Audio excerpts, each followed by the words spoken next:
Hi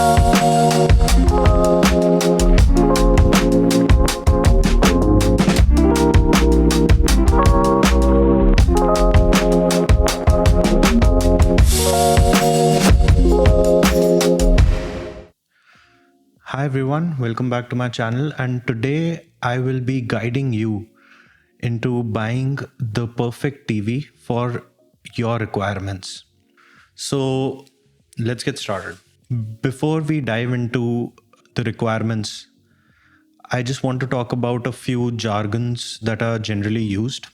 The first thing that comes in buying a TV is the size, which everybody knows. It's measured diagonally from the TV. The second thing is the panel. The panel can be either LCD or it can be an OLED. Now, these are primarily the two technologies. In LCD, we have VA, vertical alignment, and then IPS. There's also a third technology, but that's redundant now. It's being used in very low budget TVs, and we will not be talking about that. And then the third thing is a quantum dot layer, which is sandwiched between the panel and the backlight panel. So this layer is optional. The final thing is the backlight panel. Now, the backlight panel in today's market, there are 5 technologies. There's micro LED, mini LED, full array local dimming. The acronym is FALD for it. And there's direct lighting, and then there's edge lit.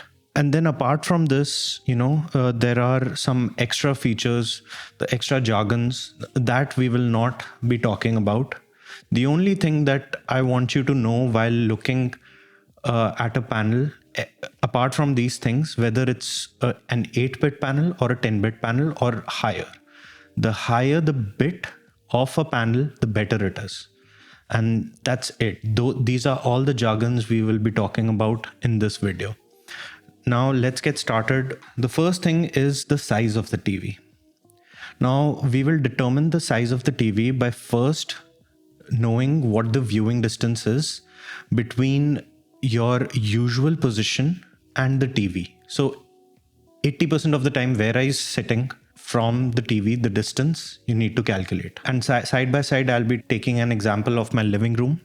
So for my living room, the distance is 2.5 meters. Now you need to decide what your field of view should be. If you want a cinematic experience, you should be looking at 40 degrees field of view, as you can see from the chart. If you want a general purpose viewing TV, then you should be looking at 30 degrees field of view. Now, depending on this, you must select the size of your TV. In my case, the living room, the viewing distance is 2.5 meters. I want a mixed usage distance. So general purpose viewing essentially. So I'll go with 30 degrees. Now with 30 degrees, I'm looking at 60 inches. So 60 to 65 inches is what I'm looking at. Also, how did I come up with 30 degrees and 40 degrees field of view? Now this number is recommended by SMPTE and THX organization. SMPTE is Society of Motion Picture and Television Engineers, and THX is also another organization just like SMTP that generally puts out standards out there. THX standard is, I think, 36 degrees and SMPTE is 40 degrees. So we're taking SMPTE in this case. Okay, coming back. So we're looking at backlight tech now. The backlight tech is basically decided by the room brightness. We will be dividing the room brightness into high, moderate, and low. Now, what exactly is high? So high brightness room is basically you have a lot of sunlight coming in, sunlight, natural light, and even during the night time, you have a lot of artificial light, harsh light coming onto the TV panel. If these are the cases with you, then definitely put down high as your room brightness. Moderate, if you have curtains in the room, you can dim it down. And even at light, you have sort of ambient lights around. There is harsh light, but it's much less than if the entire room had natural sunlight. So you have smaller windows, more curtains, you can cover it up. So in that case, I would say it'll it'll be moderate lighting.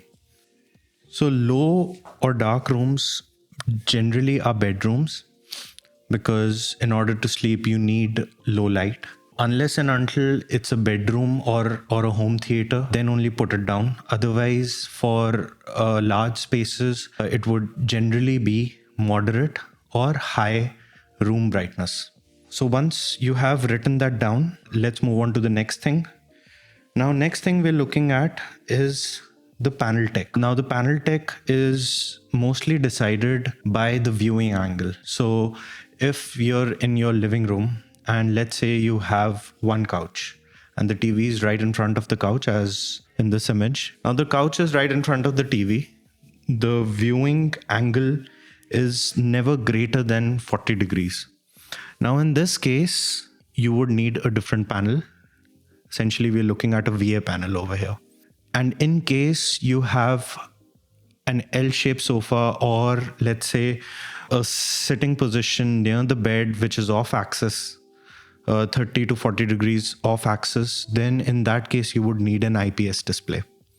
Now, whichever the case is, if you have wide angle viewing, put that down. If you have low angle viewing, then put that down. Now let's move on to budget. Budget is basically should be dependent on your viewing frequency. Now, whatever your viewing frequency is, it should be directly proportional to your budget. Ideal case scenario. If you're viewing the TV for, let's say, up to 2 hours, that means one movie or 1 to 2 episodes of a TV series per day, that means it's casual viewing.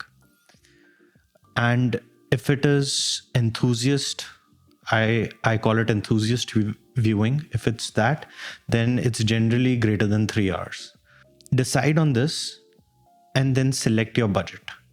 If you fall under the enthusiast category, then you should have a higher budget. And if you watch less than 2 hours in a day, then you can go ahead with lower budget. If you want to spend more, if you value quality, then obviously you can spend more, and you can look at the enthusiast section, which I will come on to next. Now, once you've written all of this down, I'm going to now show you a table. So now in this table, first you need to see what is your usage, as I mentioned right now. So whether you are enthusiast or you're into casual viewing, then so whatever your viewing angle was, you choose that. And then you come on to the room brightness.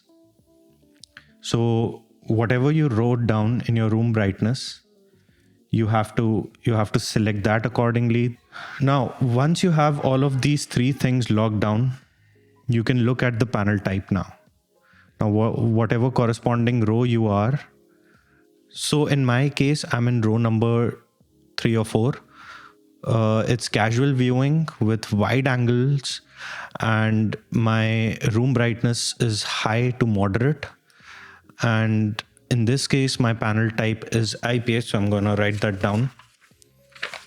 The panel that I should be going with is IPS panel.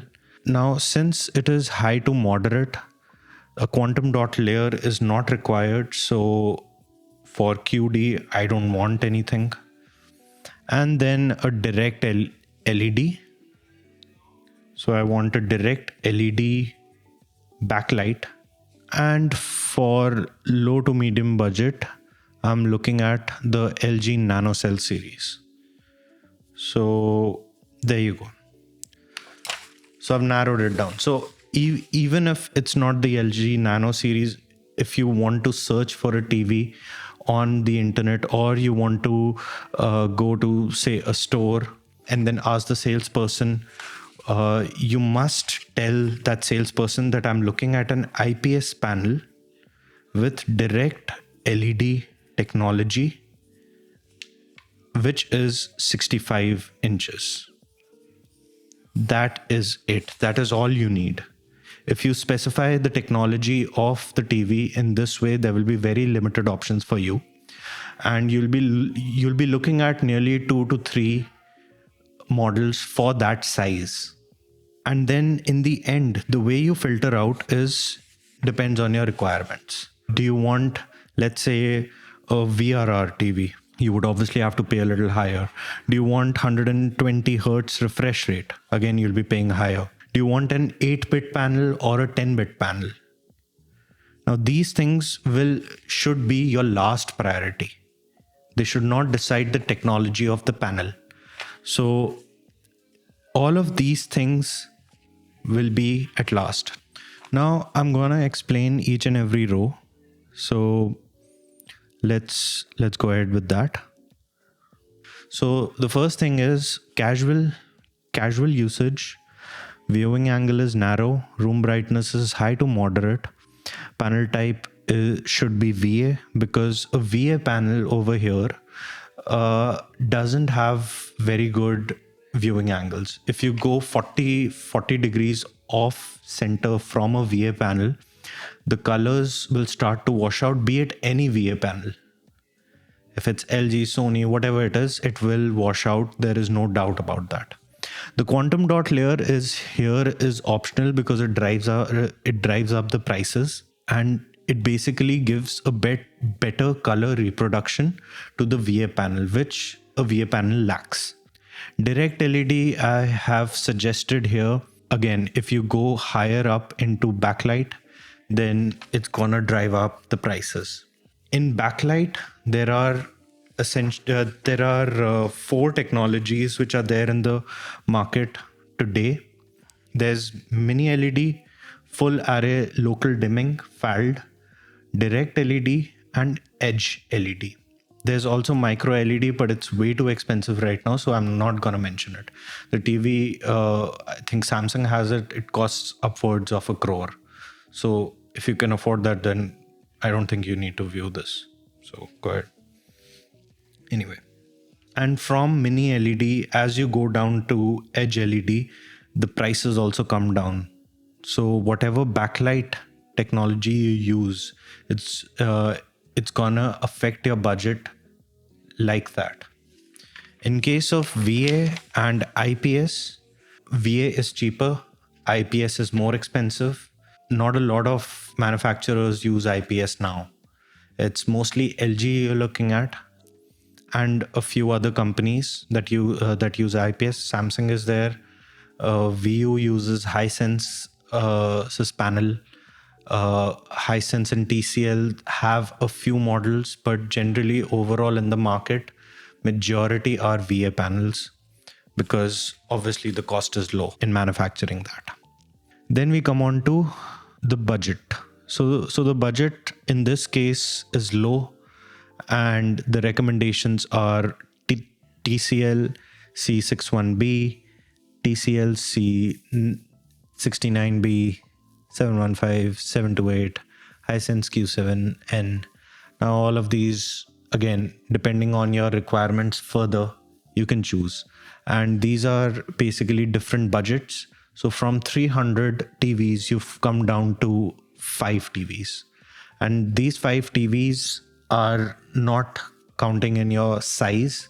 So these might get reduced even further depending on what size you're looking at. And also these are recommendations from my end. So feel free to browse the internet based on what technology you've selected from this table. Now, the third and fourth rows, we're looking at casual viewing. Viewing angle greater than 40 degrees, that means it should be an IPS panel. The room brightness is high to moderate. That means I should go for direct LED at least. So quantum dot layer is not needed in an IPS panel because IPS panel itself has great color accuracy. VA panel on the other hand doesn't. So a quantum dot layer would really help there. But in case of IPS, it's not really required. There are IPS panels with quantum dot layer, but it's not really required. It does a great job in color reproduction. Where the IPS panel lacks is the contrast ratio. You'll take a hit on the contrast ratio, but your viewing angles will be excellent. This TV will cost you a little more than a VA panel compared. So the budget would be low to medium. LG Nano Cell series are mostly IPS panels. But before you buy any of the nanocell series, please beware of this. Do not buy any TV online from LG. Always make sure that the technology you have asked for is there with them in stock, in person. There have been a lot of cases where it says that it's IPS, but they give you VA, or you've asked for a VA and they give you IPS. So this term is called panel lottery, and it started out when LG switched out from their manufacturing of IPS panels to VA panels, and they started contracting out to other people. There is more to this. I can deep dive into it in another video maybe, but for now you just need to know that with LG and Samsung, you should buy from store and not online, because there's a very high degree chance that you'll be subjected to panel lottery. In Samsung's case, it's well documented that the OLED series, Quantum Dot OLED, they actually turn out to be OLED, which is LG's technology. So please take care when you're buying such expensive products. Make sure that you get exactly what you paid for. And the worst part is, out of all of these things, they don't write these specifications on their website, whether it's IPS or VA panel. In this chart, you can see that how they haven't mentioned on their own website that what technology they're using. I don't know how they're getting away with it, but this is the market condition as of now. It's very sad, but this is how it is. So please, before you spend your hard-earned money, make sure that you are paying exactly for the technology you need and not paying for something that you don't need. Okay, coming back. So we're looking at casual viewing, narrow view angle. Narrow means we'll go with VA, wide means we'll go with IPS.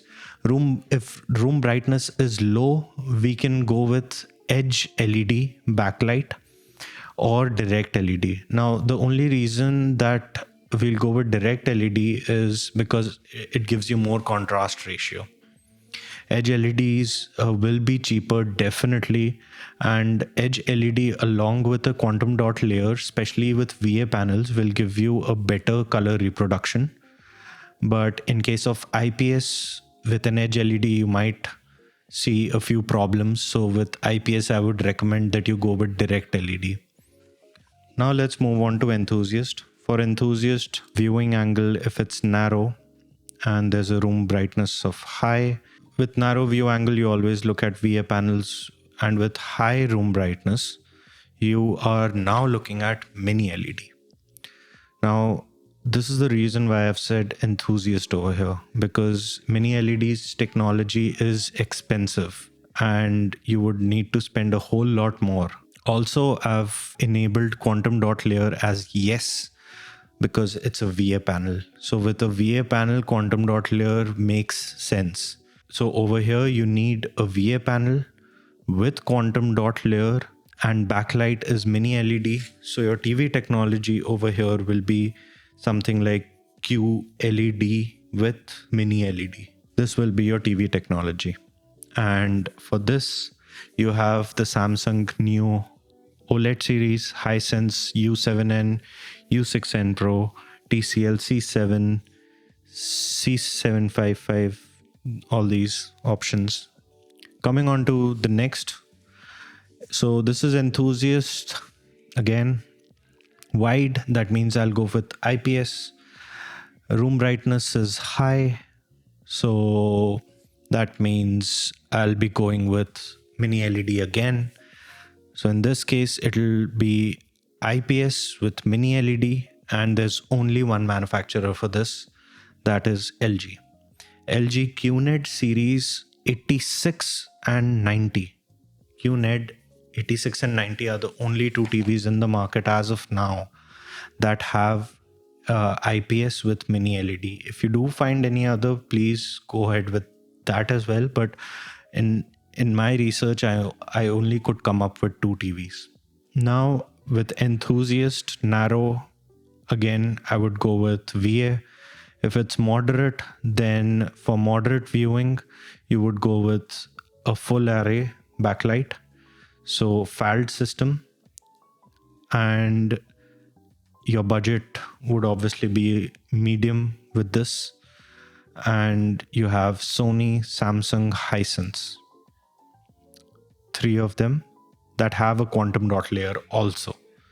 Next, we have Enthusiast, wide viewing angle, moderate room brightness. So if I'm looking at moderate room brightness, again, I would go with full array local dimming. And if there's wide, then now I'm looking at IPS or OLED. So this is a territory where OLED starts to shine. So you can, and there's only one TV you're looking at over here in OLED, that's the LG G4. There's no other TV if you're going with OLED over here. If your price point is that, then go ahead with OLED. You will not regret it, especially the G4. It has increased brightness. It can handle reflections. It's got an anti-reflective coating on it. Moderate light will not be a problem. So G4 is your answer. Do not look at any other TV. But if OLED is too expensive, then you can look at View Masterpiece, which I think is the cheapest out of the lot, the Toshiba M550MP and the Hisense U7H. These are the only IPS full array local dimming that I could find. LG might have in their NanoCell series, but I couldn't find on their website at least. If you can find offline IPS and with full array local dimming FALD, then you can consider it.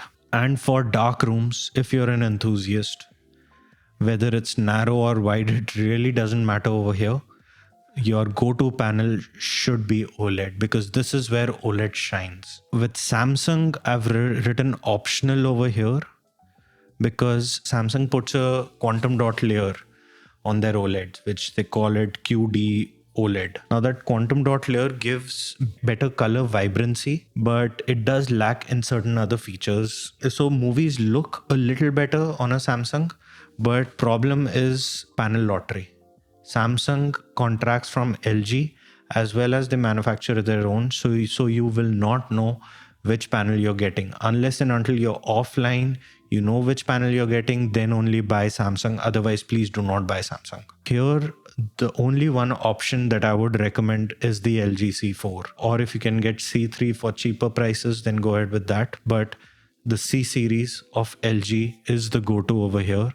You need to have a little high budget because an LG C4, let's say for 65 inches, will cost you 1.6 lakhs. This I know because I have this. So 1.6 lakhs for a 65-inch C4 is what it'll come down to. And that's it. That's my complete guide.